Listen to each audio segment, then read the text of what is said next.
Good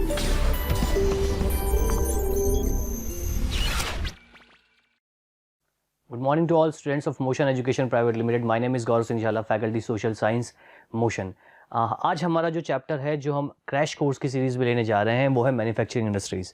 manufacturing industries word नया नहीं है, ऐसा नहीं है कि इस चीज़ को हमने पहले नहीं पढ़ा है प्रीवियस लेक्चर्स में या ये कॉन्सेप्ट बिल्कुल ही अलग होगा। मैन्युफैक्चरिंग इंडस्ट्रीज़ बहुत ही स्ट्रेट टू द आस्क एक चैप्टर है जिसके अंदर हम ये बेसिक कॉन्सेप्ट एक बहुत ही कंसाइज स्कीमा के फॉर्म में समझेंगे कि जो जितना भी प्रोडक्शन एक्टिविटीज़ हैं, प्रोडक्शन एक्टिविटीज़ मतलब जितनी भी एक्टिविटीज़ किसी भी नेचुरल रिसोर्सेज के ऊपर प्रोसेस होकर बाहर आ रही हैं और फिनिश्ड गुड के फॉर्म में दिख रही हैं, वो कहीं ना कहीं किसी ना किसी लेवल के ऊपर उनका प्रोडक्शन स्टार्ट होता है और अलग अलग स्टेजेस ऑफ प्रोडक्शन से जाने के बाद वो एक कंबाइंड फिनिश गुड्स के रूप में हमारे आसपास या हमारे डेली रूटीन की लाइफ में हम देखते हैं। बहुत कॉमनली अगर इस चीज़ को समझें तो जैसा कि हम जानते हैं कि चाहे ये बोर्ड हो, चाहे ये पॉइंटर हो या ये पेन हो, इन सब में यूज़ होने वाला मटेरियल किसी ना किसी नेचुरल रिसोर्स या किसी ना किसी प्रोसेसिंग रिसोर्स से बनकर आया है। लेकिन जो इनको फाइनल गुड्स की फॉर्म में जब बाहर मार्केट में लाया गया, वहाँ पर उस स्टेज पे आने से पहले किसी ना किसी इंटरमीडिएट लेवल पे इनका प्रोडक्शन किसी ना किसी फिनिश्ड प्लांट में हुआ होगा या किसी ना किसी फैक्ट्री में हुआ होगा, किसी ना किसी ऐसे इंस्टीट्यूशन में हुआ होगा जिसके ऊपर एक प्रोसेसिंग या complete uses, complete structure form में उस फिनिश गुड को बनाया गया होगा। इसके लिए एक छोटा सा एग्जांपल देखते हैं। जब हम किसी भी ऑटोमोबाइल कार या किसी भी ऑटोमोबाइल एक ऑब्जेक्ट को देखते हैं, जैसे कि फॉर एग्जांपल किसी कार को आप देखते हो, तो एक कार के अंदर बहुत सारे सब ऑब्जेक्ट्स होते हैं। यानी एक कार एक क्लोज एंटिटी है, एक कंप्लीट एंटिटी है, बट उस कार के अंदर जो मैन्युफैक्चरिंग ऑब्जेक्ट्स लगे हैं वो डिफरेंट ऑब्जेक्ट्स हैं। फॉर एग्जाम्पल कार के अंदर टायर्स हम देखते हैं, टायर्स के अंदर यूज होने वाला मटेरियल रबड़ वो एक अलग प्रोडक्ट से आता है। इवन जो कार के अंदर लगने वाले टायर हैं वो किसी और मैन्युफैक्चरिंग यूनिट से आए हैं या वो किसी और इंडस्ट्री से आए हैं। कार के अंदर बनने वाली जो सीट्स हैं, सीट्स का जो आप फॉर्मेशन देखते हो फॉर्म में बनी है जो सीट्स हैं वो किसी और मैन्युफैक्चरिंग यूनिट से बनकर आए हैं। यानी रबड़ और कार के अंदर लगने वाली सीट्स, ये दोनों ऑटोमोबाइल कंपनी कहीं और से किसी और मैन्युफैक्चरिंग इंडस्ट्री से लेकर कार में फिट करती है। ठीक है, कार के अंदर जो कार का जो स्ट्रक्चर है, जो स्टील है, वो स्टील या जो वो एल्यूमिनियम या जिस भी फ्रेम का वो कार का स्ट्रक्चर बना है वो आयरन एंड स्टील इंडस्ट्री से आया है। यानी कोई भी कार कंपनी केवल कार बना रही है तो उसका पूरा ऑब्जेक्ट या पूरा जो मैन्युफैक्चरिंग है वो इटसेल्फ उस कंपनी में नहीं हो रहा है। क्लियर? यानी इटसेल्फ वो उस जगह पर नहीं हो रहा है, उसके बहुत सारे इंटरमीडिएटरी स्टेप्स होते हैं। तो on the basis of object अलग अलग इंडस्ट्री अलग अलग ऑब्जेक्ट्स को क्रिएट करती है और मैन्युफैक्चरिंग इंडस्ट्री हम इसे ही कहते हैं। चलो एक कंसाइज वे में समझते हैं कि हम इस चैप्टर के अंदर बात क्या करने वाले हैं।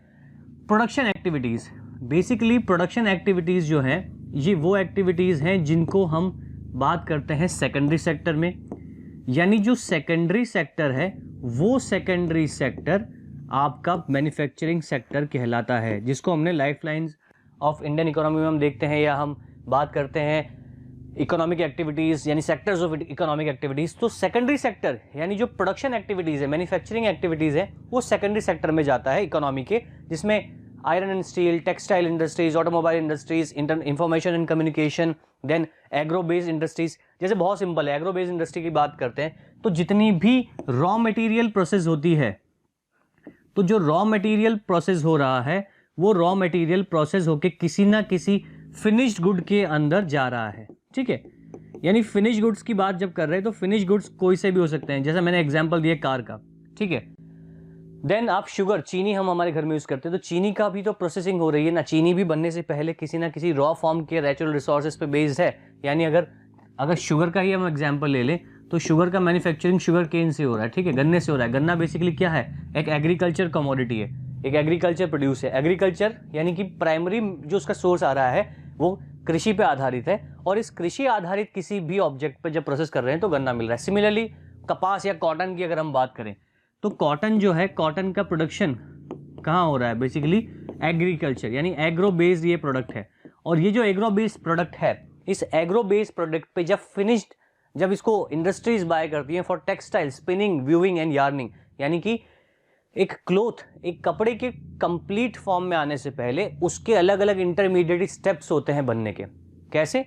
जैसे कि फॉर एग्जांपल हम समझें कि अगर एक छोटा सा थ्रेड आप देखते हो, एक थ्रेड, एक धागा, उस धागे के बनने का जो प्रोसेस है वो अलग अलग स्टेजेस पे जाता है।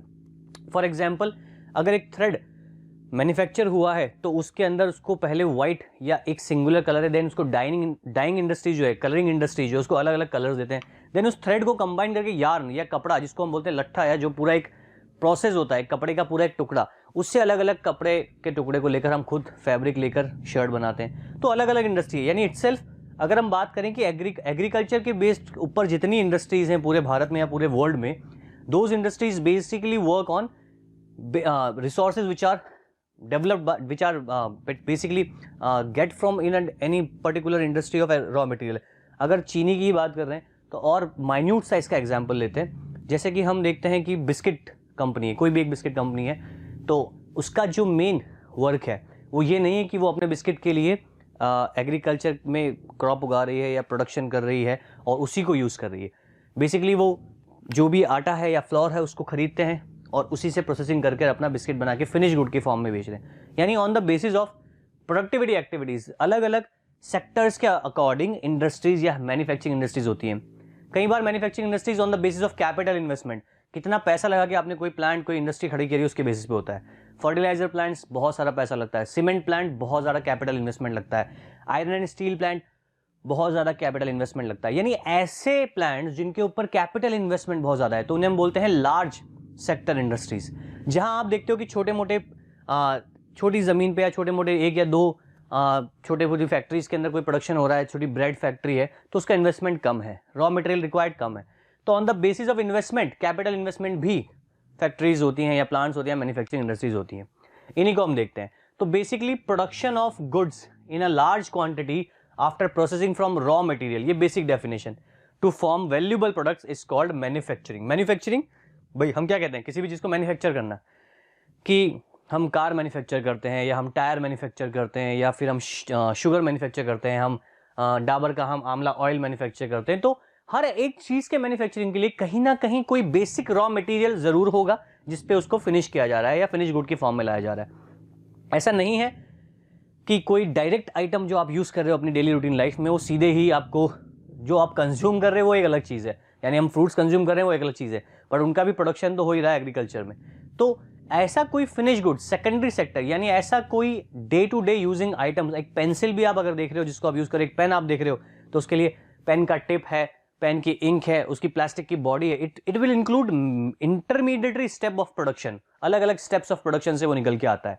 Now any item of daily routine जो हम बात कर चुके हैं, चाहे कंप्यूटर के, आप एक कंप्यूटर को अगर आप देखोगे तो एक कंप्यूटर में हज़ारों की जो संख्या में आप उसके अंदर different material plus technology embed है। यानी सिलिकॉन चिप्स जो आपने सुना हो, सिलिका के बनते हैं, जो मदरबोर्ड कंप्यूटर का बनता है उसके अंदर कॉपर यूज़ होता है, टिन यूज़ होता है, सिलिका यूज़ होता है, ट्रांजिस्टर्स जो बनते हैं वो यूज़ होता है। यानी एक सिंगल कंप्यूटर को जब आप फोड़ के देखोगे तो उसके अंदर बहुत सारे इंटरमीडिएटरी ऑब्जेक्ट्स निकलते हैं जो अलग अलग फॉर्म से बन के आते हैं। इवन मदरबोर्ड कहीं और से बन के आता है, कीबोर्ड कहीं और से बन के आता है। तो वो एक सेक्टर है। जैसे हमने बात की थी ऑटोमोबाइल की, या हमने बात की थी कॉटन इंडस्ट्री की, कलरिंग, यार्न, ये थ्रेड है, ये यार्न इंडस्ट्री है, धागा बनाना, थ्रेड बनाने का काम। इस थ्रेड से फिर कॉटन कपड़ा बनाने का, बेसिकली जो क्लोथ बनाने का काम है वो किया जाता है। चलो, तो इसी के बेसिस पे हम देखते हैं कि प्राइमरी रॉ मटेरियल्स, जैसा मैंने बताया, on the basis of raw material, तो रॉ मटेरियल के बेसिस पे कैटेगराइज किया गया है किनको, हमारे जो मैन्युफैक्चरिंग इंडस्ट्री से उनको कैटेगरी वाइज डिफाइन किया गया है। ठीक है, प्रोसेसिंग इसका मेन पार्ट होता है। यानी बेसिकली मैन्युफैक्चरिंग इंडस्ट्री में क्या होता है, प्रोसेस होता है। जैसे मैंने बताया कि शुगर का जो मैन्युफैक्चरिंग हो रही है वो किसके ऊपर बेस्ड है, शुगर केन के ऊपर। ठीक है, शुगर केन एक एग्रीकल्चर कमोडिटी, तो ये इंडस्ट्री किस तरीके की हो जाएगी, एग्रो बेस्ड इंडस्ट्री। ठीक है, देन फिनिश गुड्स इसमें बनाए जाते हैं। अब इंपॉर्टेंस क्या है मैन्युफैक्चरिंग इंडस्ट्री की, क्यों जरूरी है? देखो, किसी भी कंट्री में दो तरीके की एक्टिविटीज होती हैं। एक एक्टिविटी जब कोई कंट्री हर चीज इंपोर्ट कर रही हो लेकिन उसके पास एक्सपोर्ट करने के लिए कोई ऐसी कमोडिटी हो जो बहुत ज़्यादा रिच है। जैसे कि अरेबियन कंट्रीज़ का हम एग्जांपल लेते हैं, Saudi Arabia, UAE, Kuwait, Qatar, ये कंट्रीज़ ऐसी हैं, वेनेजुएला, जिनके पास पेट्रोलियम बहुत ज़्यादा मात्रा में है। पेट्रोलियम को एक्सपोर्ट करके बाकी सब चीज़ें ये अपने यहाँ पर इंपोर्ट कर सकते हैं अगर रिसोर्सेज नहीं है तो। लेकिन फिर भी किसी भी कंट्री में इकोनॉमिक एक्टिविटी जो वहाँ रिसोर्सेज के ऊपर बेस्ड है, उसके ऊपर जो इंडस्ट्रीज बनाई जाती हैं जिनका प्रोडक्शन मास लेवल पे होता है, फिर ये फिनिश गुड्स दूसरे कंट्रीज में जाते हैं और वहाँ से हम फॉरेन एक्सचेंज या विदेशी मुद्रा लेके आते हैं। जैसे भारत, दुनिया में स्टील का 2nd नंबर का हाईएस्ट प्रोड्यूसर है। तो स्टील का पूरे भारत से बाहर जितना एक्सपोर्ट होता है उससे इंडिया को बहुत ज़्यादा हाई रेवेन्यू होता है। तो इकोनॉमिक ग्रोथ के लिए हाई इंडस्ट्रियल जोन बनाना या मैन्युफैक्चरिंग यूनिट्स बनाना और फिनिश गुड्स को लार्ज क्वांटिटी में भारत से बाहर भेजना या इनलैंड उसको सर्कुलेट करना बहुत इंपॉर्टेंट है। ठीक है, तो rapid growth of country with the economic development is basically related with secondary sector. Income generate होती है, एम्प्लॉयमेंट जनरेट होता है, एग्रीकल्चर पे डिपेंडेंसी कम होती है। ऑल्दो एग्रीकल्चर वो प्राइमरी बेसिकली एक्सपोर्टर है इस इंडस्ट्री के लिए जहाँ से बहुत सारा आइटम निकलता है। जूट, जैसे हम देखते हैं कि जूट इंडस्ट्री है, तो गनी बैग्स या जो आप देखते हो थ्रोप्स बनाने के लिए रोप्स जो होती हैं, रस्सियाँ होती हैं, वो बनाने की इंडस्ट्री होती है। कहीं कहीं जगह पर जूट, इंटरनेशनल मार्केट में जूट जो एक मटेरियल है इसका एक्सपोर्ट बांग्लादेश और इंडिया ही करते हैं। ये दोनों ही लीडिंग प्रोड्यूसर हैं। इसके अलावा कहीं और आपको इतना मात्रा में मिलेगा भी नहीं, क्योंकि जूट जहाँ पैदा होता है, जहाँ उसकी पैदावार होती है, उसके रीजन जो है वो वेस्ट बंगाल या बांग्लादेश का जो डेल्टाइक फर्टाइल रीजन है वही इंपॉर्टेंट है। Now it generates good income, employment and technological advancement. बहुत सिंपल सी बात है, अगर आप एक प्लांट में काम करते हो, फैक्ट्री में काम करते हो, इंडस्ट्री में काम करते हो, तो वहाँ वर्कर्स के लिए, उनके गुडविल के लिए, उनके टेक्नोलॉजी के लिए, उनकी इनकम के लिए, सभी के लिए ग्रोथ के बहुत ज़्यादा चांसेस होते हैं जो डायरेक्टली एग्रीकल्चर में नहीं होता है। ठीक है, it reduce poverty and generate employment through eliminate unemployment. ठीक है, and it also enhance the demand outside India and bring foreign exchange. जो मैंने बताया, विदेशी मुद्रा जो भारत जितना भी, जैसे भारत हैंडीक्राफ्ट का बहुत बड़ा हब है। हैंडीक्राफ्ट यानी हाथों से बनाई जाने वाली चीज़ें। अब हैंडीक्राफ्ट भी एक इंडस्ट्री है, although it is not manufacturing industry, but it manufacture some products on the basis of small scale. लघु उद्योग पे आधारित, कॉटेज इंडस्ट्री पे आधारित वो बेसिकली एक उद्योग है। बट हैवी, हम यहाँ जो बात कर रहे हैं वो मैन्युफैक्चरिंग की बात कर रहे हैं, प्रोसेसिंग की बात कर रहे हैं। ठीक है, अब इसको देखते हैं अलग फॉर्म में।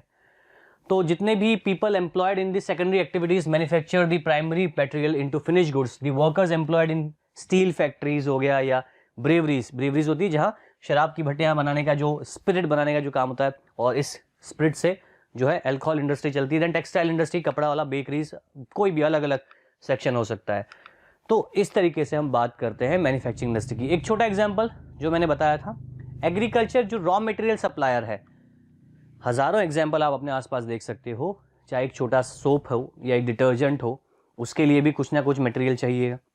या आप बात करते हो कोई फूड आइटम्स है, ठीक है, वो रॉ मटेरियल से बेस्ड है। चॉकलेट अगर आप खाते हो तो वो कॉफ़ी जो उसके लिए यूज़ हो रहा है, कैफीन जो उसके लिए यूज़ हो रहा है, वो रॉ मटेरियल है।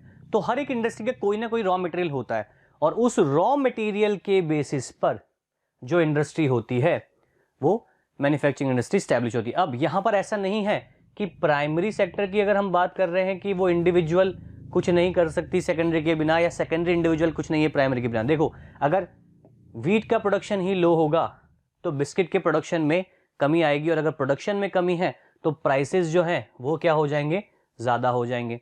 ठीक है, अगर वीट का प्रोडक्शन बम्पर है तो बिस्किट का प्रोडक्शन भी बम्पर होगा, और जो उसके रेट है वो स्टेबल रहेंगे।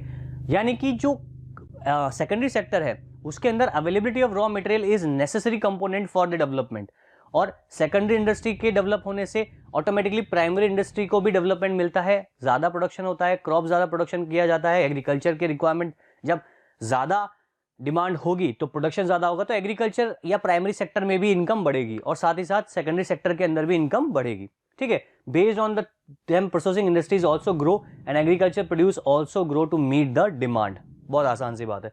ठीक है, अगर लेदर इंडस्ट्री है तो शू मेकिंग इंडस्ट्री भी उसी के ऊपर बेस्ड होगी। लेदर वैसे तो जेन्युइनली तो अगर बात करें तो जो नेचुरल लेदर है वो एनिमल स्किन से मिलता है। उनकी चमड़ी जो उससे निकालते हैं उसको चमड़ा उसी को बोलते हैं। बट जो सिंथेटिक जिसको हम बात करते हैं लेदर के, जो बेसिकली लेदर को रिप्लेस करने के लिए जो फैब्रिकेटेड लेदर होता है वो जनरेट करती है इंडस्ट्री, तो वो भी बेसिकली केमिकली प्रोड्यूस किया जाता है। देन अब इस चैप्टर के अंदर इकोनॉमिक डेवलपमेंट और इकोनॉमिक ग्रोथ मैन्युफैक्चरिंग से कैसे जुड़ी है। देखो, जितने हाई या कैपिटल इन्वेस्टमेंट के प्लांट्स होंगे, आप अक्सर पढ़ते हो कि इंडिया जो है कोई न्यूक्लियर पावर प्लांट इंस्टॉल करता है या कोई thermal base coal based power plant install करता है, तो it will generate employment, then it will raise the income level of employers. जो एम्प्लॉय है या एम्प्लॉयर, दोनों की इनकम लेवल रेज होती है। जितना ज़्यादा हम सेल्फ डिपेंड बनते हैं टेक्नोलॉजी में on the basis of plants industries, उतना ही हमारे दूसरे देशों पर निर्भरता कम होती है और हमारी इनकम ज़्यादा जनरेट होती है। तो basically contribution of manufacturing industries industries in the national income. National income क्या होता है, जैसे हमने पहले बात की थी कि जो प्राइमरी सेक्टर है प्लस सेकेंडरी सेक्टर है प्लस टर्शरी सेक्टर है, इन तीनों का कंबाइंड जो प्रोडक्शन है final year, combined final production in a single year, उसको मिलाकर ऐड करके जो वैल्यू आती है हमें, उसे हम कहते हैं नेशनल इनकम, जिसको जीडीपी भी बोला जाता है, ग्रॉस डोमेस्टिक प्रोडक्ट। ठीक है, ग्रॉस डोमेस्टिक प्रोडक्ट इंडिया की जितनी होगी, जितनी ज़्यादा इनकम भारत जनरेट करेगा, जितना ज़्यादा प्रोडक्शन करेगा, विदेशों की डिमांड जितनी ज़्यादा पूरी करेगा, उसको इनकम या फॉरेन एक्सचेंज या रेवेन्यू उतनी ज़्यादा मिलेगी। सेकेंडरी सेक्टर वो सेक्टर है जो हर तरह के का आइटम प्रोड्यूस करता है, ऑटोमोबाइल से लेके मेडिसिन, फार्मास्यूटिकल्स, दवाई, उसके अलावा एग्रीकल्चर कमोडिटीज़, देन चाय कॉफ़ी से लेकर एक छोटे से छोटे आइटम से लेके एक बिस्किट, टॉय, हर एक ऐसा आइटम, पेन पेंसिल से लेके जो भारत जनरेट कर रहा है, प्रोडक्ट कर रहा है अपनी कंट्री के अंदर और एक्सपोर्ट कर रहा है या देश में अंदर बेच रहा है, उससे उसकी economic activity, the money, income level जो है वो राइज होती है। तो सेकेंडरी सेक्टर वो सेक्टर है जो जैसे कि मानसून पर आधारित नहीं है, हाँ, लेकिन सेकेंडरी सेक्टर जिन एग्रीकल्चर कमोडिटी पे बेस्ड है वो मानसून पर आधारित है। तो क्योंकि एग्रीकल्चर में, प्राइमरी सेक्टर में लॉस होने के चांस ज़्यादा होते हैं, लेकिन मैन्युफैक्चरिंग में जब तक डिमांड है, मार्केट में डिमांड है, मैन्युफैक्चरिंग इंडस्ट्री बूम पे रहती है। ठीक है, ये हम कैसे समझ सकते हैं, जो 10% का इंक्रीमेंट हुआ है लास्ट 20 सालों के अंदर, यानी 1980 से 2000 तक 20 ईयर्स में जो ग्रोथ रेट है मैन्युफैक्चरिंग इंडस्ट्री के अंदर 70 to 27% ग्रोथ रेट आई है। स्पेशली कहाँ, mining, quarrying and electricity and gas production में, यानी भारत माइनिंग यानी मिनरल्स जो निकाल रहा है, चाहे आयरन और है, चाहे एल्यूमिनियम है, चाहे बॉक्साइट है, चाहे टंगस्टन है, चाहे माइका है, चाहे लाइमस्टोन है, चाहे जिप्सम है, चाहे वॉल्स्टोनाइट है, चाहे वॉल्सपोर है, चाहे जिंक है, चाहे लेड है, जितने मिनरल्स इंडिया में निकल रहे हैं उनके ऊपर बेस्ड जो इंडस्ट्रीज है, माइनिंग एंड क्वेरिंग, यानी कि खुदाई, माइनिंग और क्वेरिंग यानी शाफ्ट माइनिंग जो है, उससे जो इंडस्ट्रीज डेवलप हो रही हैं, लाइक स्टील बनाना, एल्यूमिनियम बनाना, उसकी वजह से जो ग्रोथ रेट है, भारत विदेशों की पूर्ति कर रहा है, विदेशी इंपोर्ट की, एक्सपोर्ट की पूर्ति कर रहा है और इनकम रेज हो रही है। तो इन इंडस्ट्री में खासा उछाल मैन्युफैक्चरिंग इंडस्ट्रीज के इस सेगमेंट में आया। ग्रोथ रेट 7 to 10% इस इंडस्ट्री की, और इस इंडस्ट्री को डेवलप करने के लिए नेशनल मैन्युफैक्चरिंग कॉम्पिटिटिवनेस NMCC को एक बॉडी है, उसको भारत सरकार ने गठित किया है, जो इसकी ग्रोथ, इसके रूल्स एंड रेगुलेशन को फॉर्मुलेट करती है। अब factors which can be look to establish any manufacturing industry. अब मान लो कि मैं एक बहुत बड़ा एफ्लुएंट रिच पर्सन हूँ, लाइक हमारे देश में बहुत सारे ऐसे बिजनेस टाइकून हैं, लाइक मुकेश अंबानी हैं, ठीक है, अजीम प्रेमजी हैं, रतन टाटा हैं। ये ऐसे व्यक्ति हैं जिनके पास बहुत सारी इनॉर्मस वेल्थ है। इस वेल्थ से ये कोई भी जगह पर प्लांट या गैस बेस्ड प्लांट या कोई भी इलेक्ट्रिसिटी बेस्ड प्लांट बना सकते हैं, किसी भी तरीके का एक प्लांट या इंडस्ट्री का मतलब ही ये होता है कि एक स्पेसिफाइड सेक्टर जो एक स्पेसिफिक वर्क को जनरेट कर रहा है। ठीक है, अब इसको एग्जाम्पल के तौर पर समझते हैं। मान लीजिए रिलायंस इंडस्ट्री ने कोई प्लांट लगाया है गुजरात में, जहां पर वो बेसिकली यूरिया प्रोडक्शन कर रहा है या फर्टिलाइजर प्रोडक्शन कर रहा है। ठीक है, अब यूरिया बना रहा है खेतों के लिए, फर्टिलाइजर प्रोडक्शन कर रहा है, लेकिन सबसे पहले वो किस फिजिबिलिटी को देखेंगे जब कहीं प्लांट लगाया जाता है, क्योंकि जब कहीं प्लांट लगाया जा रहा है तो पहले तो उसका लैंड एक्वाइजिशन, लैंड को एक्वायर करना, फिर वहाँ लोगों को कन्वेंस करना ज़मीनों के लिए, फिर वहाँ जब प्लांट लगना शुरू होगा तो कंस्ट्रक्शन के समय एम्प्लॉयमेंट जनरेट होगा, स्किल्ड और अनस्किल्ड दोनों तरीके का एम्प्लॉयमेंट होगा, स्किल्ड और अनस्किल्ड दोनों तरीके का एम्प्लॉयमेंट होगा। फिर वहाँ पर इंजीनियर्स, टेक्नीशियंस, डॉक्टर्स, हर तरीके की वैकेंसी होगी। फिर प्लांट वहाँ पर लोगों के रहने के लिए ज़मीन लेगा, वहाँ एम्प्लॉयज़ के लिए ज़मीन होगी, वहाँ लोकल रोज़गार जनरेट होगा, उस प्लांट के आसपास चाय की दुकान, छोटे मोटे मार्केट, लोकल एम्प्लॉयमेंट जनरेट होगा। लेकिन उससे पहले जो खुद कंपनी है वो क्या देखेगी कि जहाँ वो प्लांट लगा रही है वहाँ इलेक्ट्रिसिटी है या नहीं, उस राज्य में इलेक्ट्रिसिटी की आपूर्ति कैसी है, विद्युत आपूर्ति कैसी है। ठीक है, then second, what is the criteria of generation of goods, क्या जनरेशन ऑफ गुड्स यानी जो रॉ मटेरियल उस कंपनी को चाहिए वो वहाँ कैसे अवेलेबल है। ऐसा तो नहीं है कि हम ऐसी जगह प्लांट लगा दें जहाँ पर रॉ मटेरियल अवेलेबल ना हो और हमें रॉ मटेरियल लाने के लिए 10 से 8 घंटे का ट्रैवल करना पड़ रहा हो, तो कॉस्ट ऑफ कम्युनिकेशन, ट्रांसपोर्टेशन बढ़ जाए तो कोई फ़ायदा नहीं।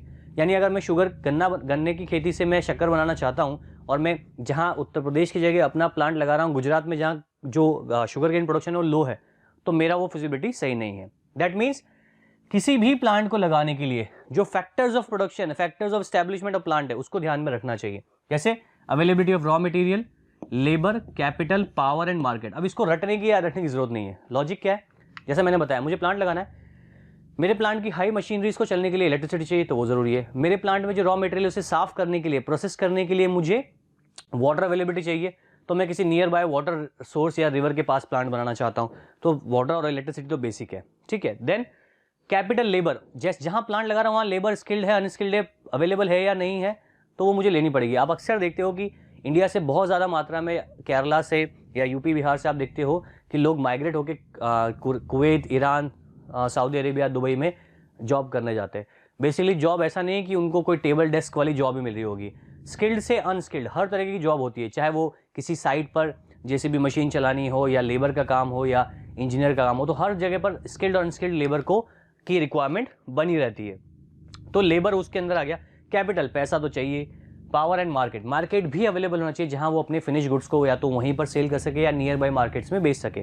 जैसे कि आप देखते हो कि हरियाणा और राजस्थान बॉर्डर पे बहुत सारे ऑटोमोबाइल जोन्स हैं, सुजुकी का, हुंडई का, मारुति का, महिंद्रा का, ये सब ऑटोमोबाइल जोन एक जगह कंबाइंड जगह पे प्रोडक्शन करते हैं। देन इंडिया के अलग अलग रीजन्स में इसकी अवेलेबिलिटी पूरी की जाती है। Then industrialisation go in a hand with urbanisation. जैसा मैंने बताया, जहाँ प्लांट लगेगा नौकरी जनरेट होगी, छोटा मार्केट जनरेट होगा, चाय की शॉप्स लगेंगी, खाने पीने की शॉप्स लगेंगी, छोटे व्यक्ति को भी रोजगार मिलेगा, बड़े को एम्प्लॉयमेंट मिलेगा, इंजीनियर्स को जॉब मिलेगी, डॉक्टर्स को जॉब मिलेगी, एक पूरा रीजन डेवलप होता है। यानी धीरे धीरे उस रीजन में लोगों की बसावट या जो रेजिडेंशियल एरिया के रूप में वो एरिया डेवलप होने लगता है, वो एक मानक चित्र पे आता है, ज्योग्राफिकल इम्पैक्ट उस पर दिखने लगता है और अर्बनाइजेशन इंडस्ट्रियलाइजेशन के साथ होता है। अगर से केंद्र सरकार कोई प्लांट लगाती है किसी रीजन में, तो आप देखो कि वहाँ पर पूरा एक एरिया डेवलप किया जाता है। अगर टिस्को देखोगे या भिलाई स्टील प्लांट देखोगे तो पूरा रीजन ही उस स्टील प्लांट की वजह से डेवलप हो गया, ठीक है।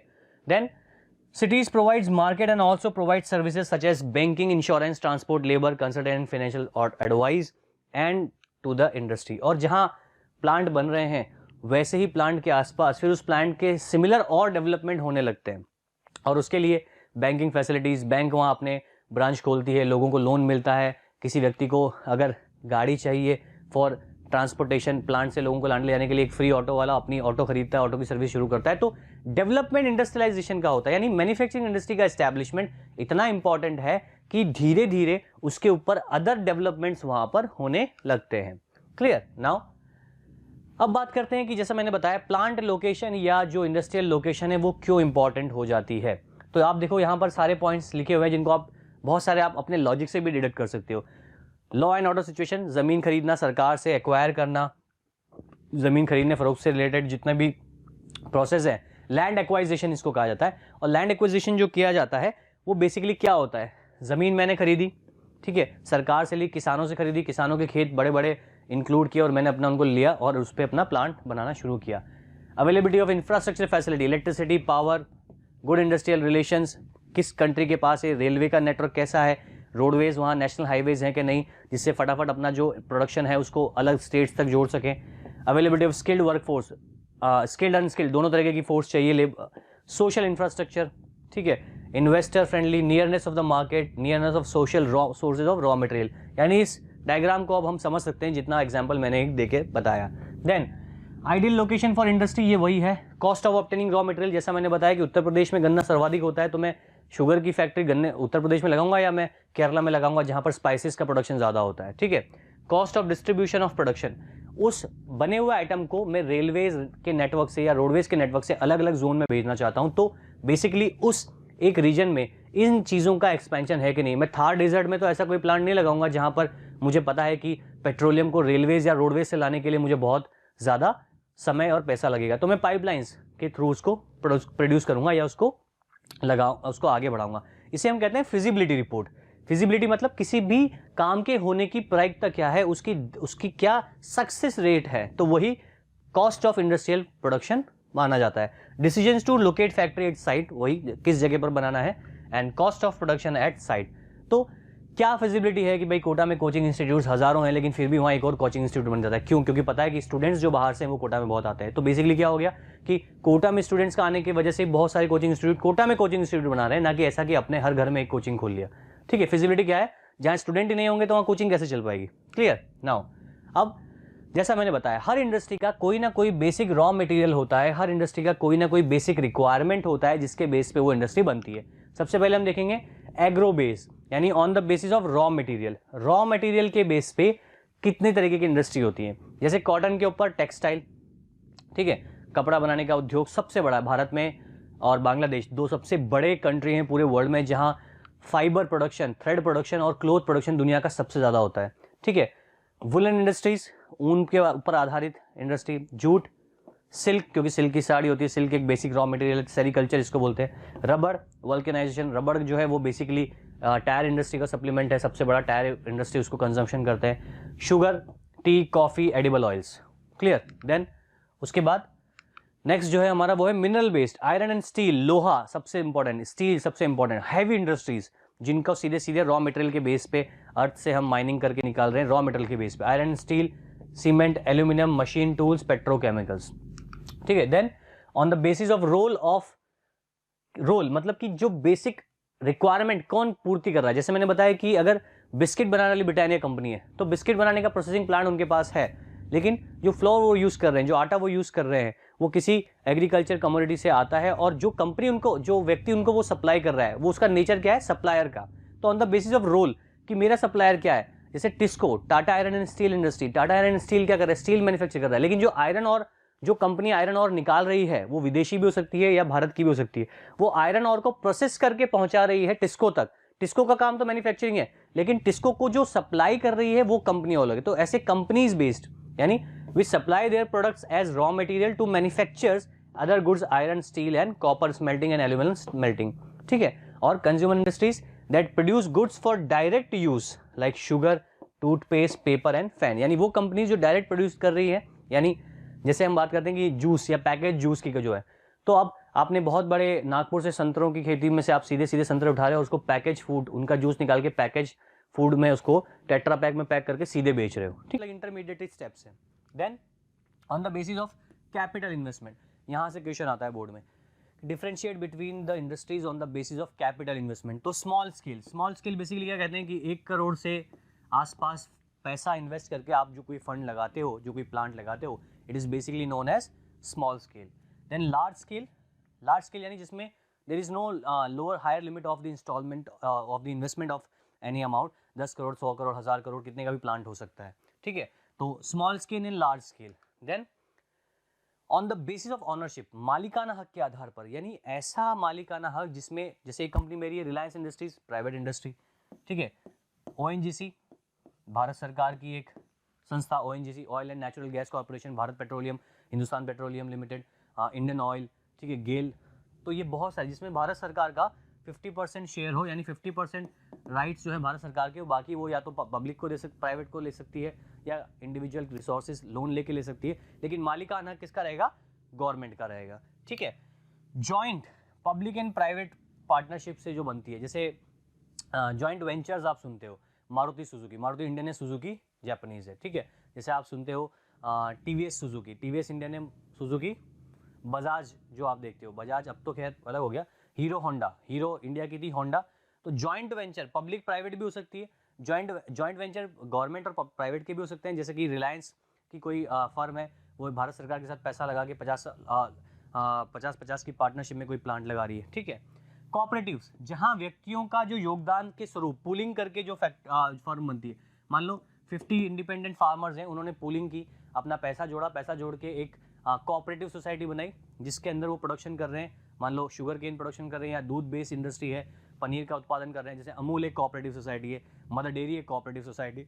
तो वहाँ पर वो सप्लायर भी हैं, मैन्युफैक्चरर भी हैं, और जो मुनाफा आता है या लॉस होता है उसको भी वो शेयर करते हैं। That is why it has named as cooperative, cooperation के साथ जो तैयार की गई है, जो डेवलप की गई है। ठीक है, तो कोऑपरेटिव, तो इनमें से बहुत इंपॉर्टेंट सेगमेंट है और इनमें से ही क्वेश्चन बेसिकली हमेशा पूछा जाता है। अब बात करते हैं आगे, जैसे सबसे पहले बात करते हैं एग्रो इंडस्ट्री की। एग्रीकल्चर बेस्ड, तो सबसे बेसिक जो एग्रीकल्चर बेस्ड इंडस्ट्री होती है वो है टेक्सटाइल, यानी कपड़ा उद्योग, कपड़ा व्यवसाय। ठीक है, सबसे बड़ी इंडस्ट्री है भारत में टेक्सटाइल इंडस्ट्रीज, बॉम्बे महाराष्ट्र में सेटल्ड है, साउथ में भी सेटल्ड है। ठीक है, which works on the value chain production. अब वैल्यू चेन क्यों कह रहे हैं, देखो क्योंकि सिंपल सी बात है, कॉटन इसका मेन इंग्रेडिएंट है, कॉटन या कपास इसका मुख्य रॉ मटेरियल है। अब हर कपड़ा तो फ्रेश जो है basic pure source of cotton पे नहीं बनता, कुछ सिंथेटिक फाइबर्स भी होते हैं, पॉलीमर हो गया, नायलॉन हो गया। ठीक है, तो सिंथेटिक फाइबर्स भी होते हैं, लेकिन बात करें तो टेक्सटाइल इंडस्ट्री, तो कॉटन के ऊपर सबसे पहले मुंबई में फैक्ट्री बनी थी, कॉटन मिल। मुंबई को भारत में सबसे पहले कॉटन मिल्स के लिए जाना जाता था, उसका रीज़न क्या है, मुंबई एक बड़ा शहर था, महाराष्ट्र में सबसे ज़्यादा कपास का उत्पादन होता था, तो फैक्ट्री भी क्या बताया था मैंने, फिजिबिलिटी स्टडी मुंबई में लगाई गई। मुंबई में नेचुरल पोर्ट भी है जहाँ से विदेशों में भी फिनिश गुड्स पहुँचाया गया। ठीक है, मुंबई में रेलवे का नेटवर्क एक्सपेंडेड था, इसीलिए बॉम्बे में कॉटन मिल सबसे ज़्यादा बनी। जैसे मैनचेस्टर पढ़ते हैं लंदन में, वैसे ही कॉटन के लिए या टेक्सटाइल के लिए मुंबई में हम बात करते हैं। कंसंट्रेटेड इन महाराष्ट्र। ठीक है, this industry has close link with agriculture. क्यों? क्योंकि कॉटन ही वो बेसिक रॉ मटेरियल है जिसपे इसका फिनिशिंग होती है। अब जब कॉटन एक छोटे कपास के फॉर्म में होता है, देन उसको स्पिनिंग करना, व्यूविंग स्पिनिंग, पतले धागे बनाना। जब मैकेनाइजेशन नहीं हुआ था, इंडस्ट्रियलाइजेशन नहीं हुआ था, तो महिलाओं के ऊपर आधारित इंडस्ट्री थी, क्योंकि महिलाएं ही कपास को चुनकर फिर उसको पतले पतले रेशा धागे के रूप में बनाती थी, फिर उसको एक लंबे थ्रेड के रूप में डेवलप करते थे और उसको रोटेट किया जाता था। स्पिनिंग यानी धागे को स्पिन करके मोटा या पक्का करना और फिर उसको रोटेट करना। यार्निंग यानी कि उसको यार्न करना, जैसे यहाँ देख सकते हो फाइबर प्रोडक्शन, यानी कॉटन का प्रोडक्शन हुआ, रॉ फाइबर। देन स्पिनिंग, उसको स्पिनिंग करके उसको पतले धागे या थ्रेड के फॉर्म में डेवलप किया। व्यूविंग एंड निटिंग, उसको एक मोटे गट्टे के रूप में डेवलप किया गया, जैसे यहाँ देख सकते हैं, जैसे इसमें आप देख सकते हो। जब इंडस्ट्रियलाइजेशन हुआ, जॉन केनी ने फ्लाई शटल बनाया, जेम्स हार्गिवस ने वाटर फ्रेम बनाया। तब ये इन्वेंशन जब हुए, जब फास्ट प्रोसेसिंग हुई थ्रेड बनने की, तो टेक्सटाइल इंडस्ट्री में पावर लूम का कॉन्सेप्ट आया। पावर लूम मतलब पावर लूम यानी जो लूमिंग पावर, जो पहले हाथ से किया जाता था प्रोसेस, वो इलेक्ट्रिक स्पीड से इलेक्ट्रिफाई होने लगा। देन डाइंग, कलरिंग करना।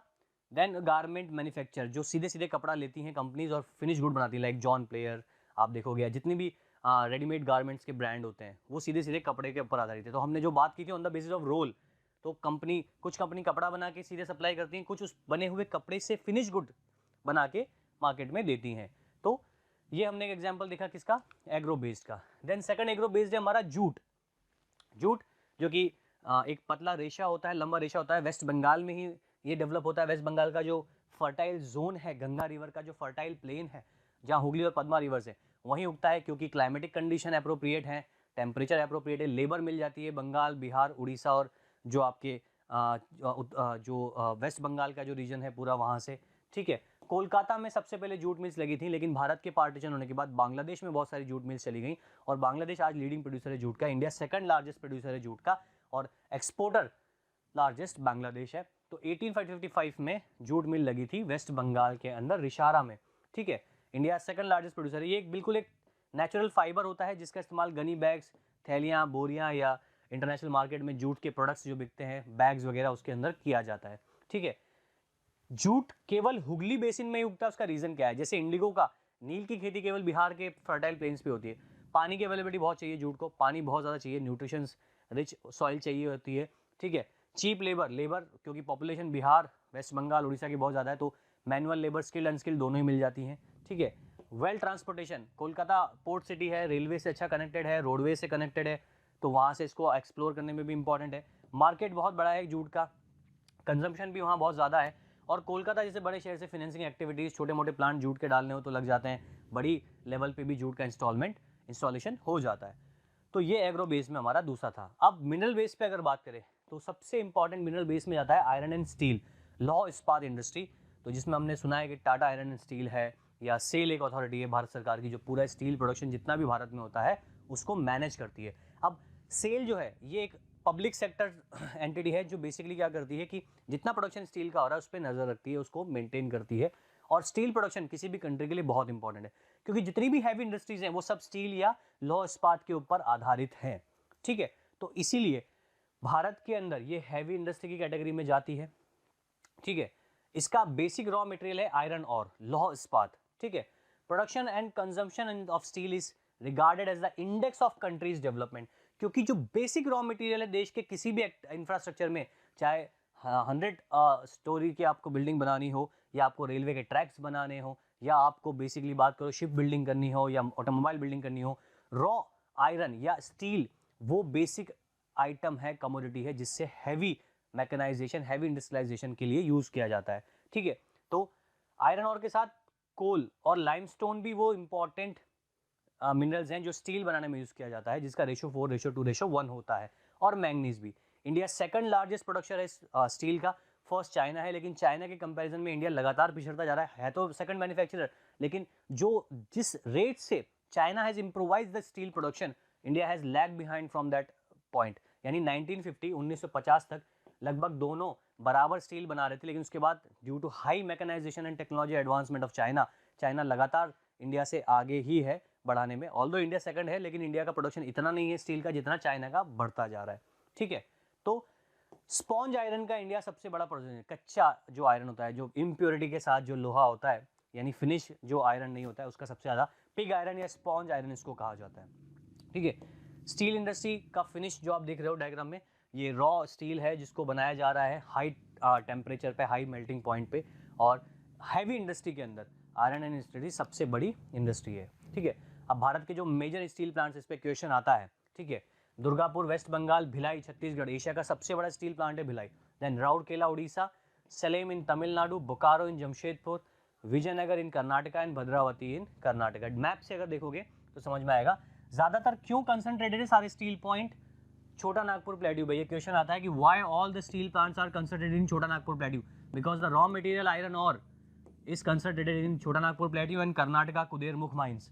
कुदेरमुख से आयरन और निकलता है, छोटा नागपुर से आयरन और निकलता है, इसलिए स्टील प्लांट वहीं लगाए जाएंगे ना जहां आयरन और की अवेलेबिलिटी होगी। क्लियर, जैसा हमने बात की थी फिजिबिलिटी रिपोर्ट, जहां रॉ मटेरियल निकल रहा है वहीं उसके स्टील प्लांट लगाए जाएंगे। क्लियर, तो ऐसा नहीं कि कहीं बाहर से लाकर आप स्टील प्लांट राजस्थान में बना दिया और स्टील के लिए ट्रैक से, रेलवे से स्टील ला रहे हैं। ठीक है, तो राउरकेला उड़ीसा, भिलाई छत्तीसगढ़, जमशेदपुर झारखंड, बोकारो झारखंड, बर्नपुर और दुर्गापुर इन वेस्ट बंगाल, विशाखापट्टनम में, और भद्रावती, विजयनगर एंड सलेम इन तमिलनाडु कुछ मुख्य स्टील प्लांट है जहां पर भारत का सबसे ज्यादा स्टील प्रोडक्शन होता है। तो इस तरीके से हैवी इंडस्ट्रीज के ऊपर क्वेश्चन आता है, ध्यान रखें इसको। नाउ एल्यूमिनियम स्मेल्टिंग, जो सेकंड हैवी इंडस्ट्रीज है aluminium steel production, NALCO, Bharat सरकार के एक public sector organisation NALCO, national aluminium corporation limited company limited, जो स्टील का प्रोडक्शन करता है। ठीक है, steel aluminium smelting plant, aluminium एक प्योर रॉ है आयरन, और एक रॉ फॉर्म में सरफेस से मिलता है, रॉक की सरफेस से, और इसको स्मेल्ट किया जाता है अलग अलग, इसको स्मेल्ट करके अलग अलग एल्यूमिनियम के ऑर्स को अलग किया जाता है, और बॉक्साइट वो और है जिससे एल्यूमिनियम निकाला जाता है। ठीक है, एल्यूमिनियम का इस्तेमाल बहुत ज़्यादा इंडस्ट्रीज में किया जाता है, इवन प्लेन की बॉडीज़ में भी एल्यूमिनियम का इस्तेमाल किया जाता है, क्योंकि वो हार्ड होता है, लाइटर होता है आयरन से, और उसके जो मेलेबिलिटी, डक्टाइल, बहुत उसकी टफनेस बहुत ज़्यादा होती है। इसके अलावा केमिकल इंडस्ट्री, हमारे घर में हम जितने भी चीज़ें देखते हैं, हेयर ऑयल से लेके सोप और डिटर्जेंट से लेके किसी भी तरीके का प्रोडक्शन आप देखोगे अपने पूरे आसपास के एनवायरनमेंट में, तो आपको मिलेगा कि हम कितना केमिकल यूज़ करते हैं। फेस क्रीम है, हैंड वॉश है, हर एक चीज़। ठीक है, मच्छर मारने की दवाई हो या कॉकरोच स्प्रे करने का हो, हर एक चीज़ में केमिकल इंक्लूड है। तो केमिकल इंडस्ट्री अपने आप में एक बहुत बड़ा इंडस्ट्री है, छोटे से छोटा लेके fertiliser, synthetic fibre, plastic, adhesive, acid, alkyl, soda ash, soap, glass, caustic soda, हर एक इंडस्ट्री, यानी इसकी एक छोटे से छोटा, लार्ज स्केल से लेके स्मॉल स्केल का एंटरप्राइज बनाया जा सकता है on the basis of chemical industry. वहीं सेकंड, हमारे फार्मर्स की फर्टिलाइजर्स की नीड को पूरा करने के लिए फर्टिलाइजर इंडस्ट्री, जो बहुत बड़े बड़े प्लांट्स आपने देखे होंगे, फर्टिलाइजर्स, यूरिया, अमोनिया जो बनाया जाता है यहाँ पर, phosphatic fertilisers, ammonium phosphate, nitrogen phosphate and potash, बहुत बड़ी इंडस्ट्री है जो हमारे किसानों को यूरिया की आपूर्ति करती है, और इसका मैन्युफैक्चरिंग ही इसलिए किया जाता है ताकि यूरिया जो है उसको किसानों तक पहुंचाए। तो प्राइमरी सेक्टर की डिमांड के बेस पे ये दो बड़ी इंडस्ट्रीज डेवलप होती हैं। ठीक है, देन सीमेंट इंडस्ट्री, बहुत इंपॉर्टेंट इंडस्ट्री है सीमेंट इंडस्ट्रीज। चेन्नई में सबसे पहला सीमेंट प्लांट बना था। सीमेंट बनाने के लिए लाइमस्टोन, मैंने पहले भी बताया था, लाइमस्टोन और जिप्सम वो दो सबसे बेसिक रॉ मटेरियल हैं जो जहां अवेलेबल होंगे वहीं सीमेंट प्लांट लगेगा। राजस्थान के अंदर चित्तौड़गढ़ सबसे बड़ा सीमेंट हब है पूरे नॉर्थ इंडिया का। सबसे ज़्यादा नॉर्दर्न इंडिया में सीमेंट जो उत्पादन होता है वो चित्तौड़गढ़ डिस्ट्रिक्ट में होता है, राजस्थान में, क्योंकि जो अरावलीज और विंध्याचल स्क्रैप पर्वत श्रेणियां हैं उनसे जो लाइमस्टोन और जिप्सम मिलता है वो यहाँ पर पाया जाता है, और सबसे ज़्यादा जहाँ पर नियर बाय रॉ मटेरियल मिलेगा वहीं हैवी इंडस्ट्री स्टैब्लिश होगी।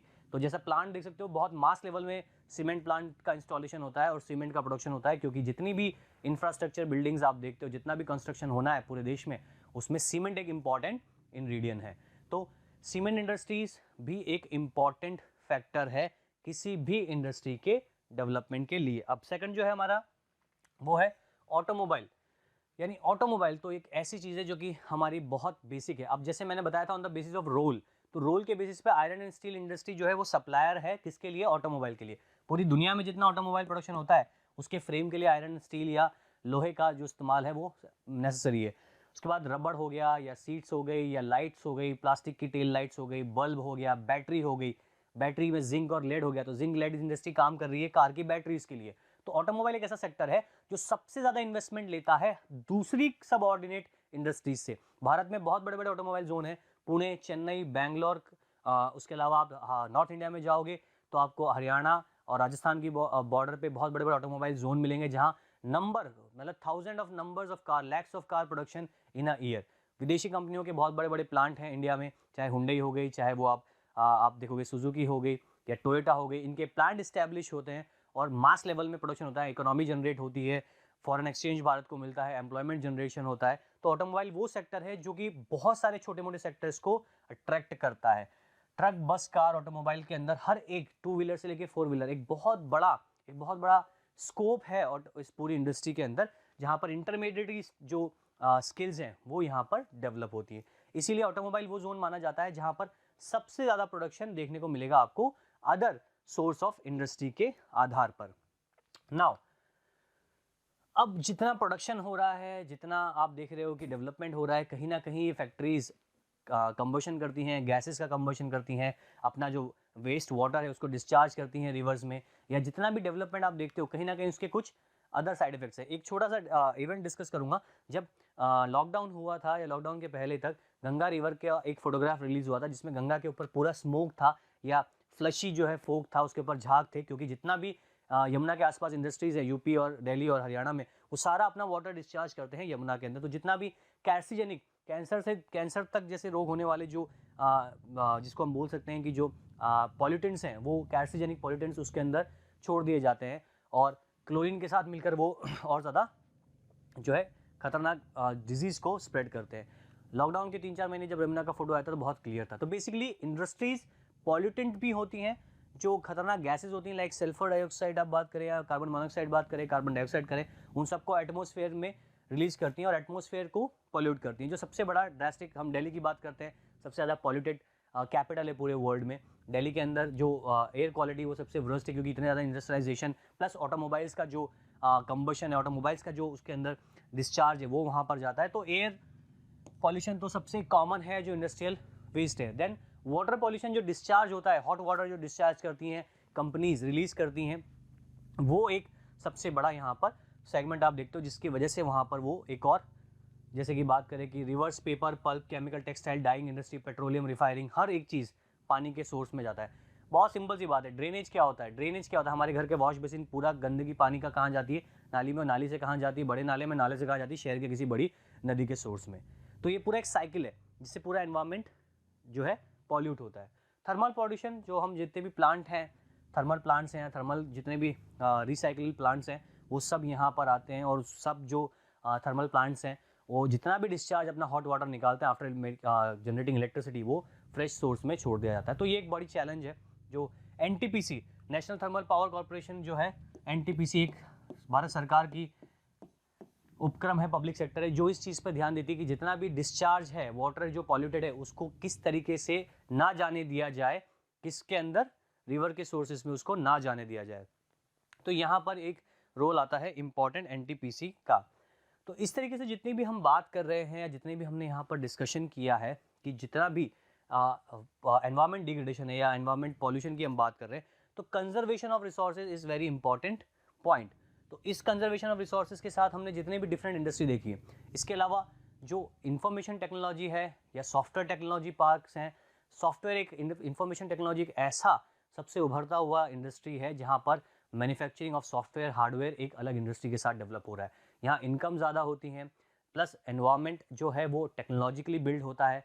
भारत में मोहाली हो गया, बेंगलोर हो गया, सॉफ्टवेयर टेक्नोलॉजी पार्क्स हैं, सॉफ्टवेयर इंडस्ट्रीज डेवलप की गई हैं, अलग अलग सॉफ्टवेयर कंपनीज अपने प्लांट्स को स्टैब्लिश करती हैं और यहाँ पर अपनी एक्टिविटीज़ को जनरेट करती हैं। तो ओवरऑल अगर हम बात करें, अगर एक पूरा कंसाइज वे में हम बात करें, तो मैन्युफैक्चरिंग इंडस्ट्रीज केवल एक ऐसा चैप्टर नहीं है जहाँ पर हम एक कन्वेंशनल साइड ऑफ मैन्युफैक्चरिंग की हम बात करें। यहाँ और भी ऐसे साइड हैं जिनको आप देख सकते हो, समझ सकते हो on the basis of development.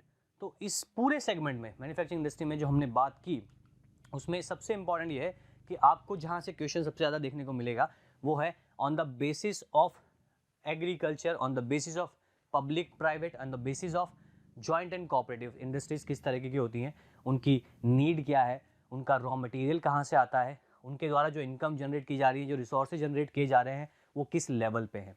तो बेसिकली जो पूरा जो डेवलपमेंट जोन है, जो पूरा डेवलपमेंट स्टेज है, वो कहाँ से आ रहा है, हमारा इस सेक्टर से आ रहा है। ठीक है, तो ये तो बात की थी हमने इन सेगमेंट की। अब जैसे कि इन तीनों में जो आप देख सकते हो, air pollution, then water discharge का पॉल्यूशन, थर्मल प्रोडक्शन में इलेक्ट्रिसिटी प्रोडक्शन जो होता है उसके अंदर जो डिस्चार्ज है या जो पॉल्यूटेंट्स हैं वो किस तरीके से फ्रीली छोड़ दिए जाते हैं इंडस्ट्रियल डिस्चार्ज के अंदर, वो हमने यहाँ देखा। तो पूरे जो ये सेगमेंट है इसमें हमें देखने में आया कि मैन्युफैक्चरिंग इंडस्ट्रीज देश के विकास के लिए तो इंपॉर्टेंट है, लेकिन जो उसके साइड इफेक्ट्स हैं वो पॉल्यूशंस के रूप में, पॉल्यूटेंट्स के रूप में हमें देखने को मिलते हैं। ठीक है, तो यहाँ तक की बात हमने इस लेक्चर में की है। अब कुछ क्वेश्चंस देखते हैं।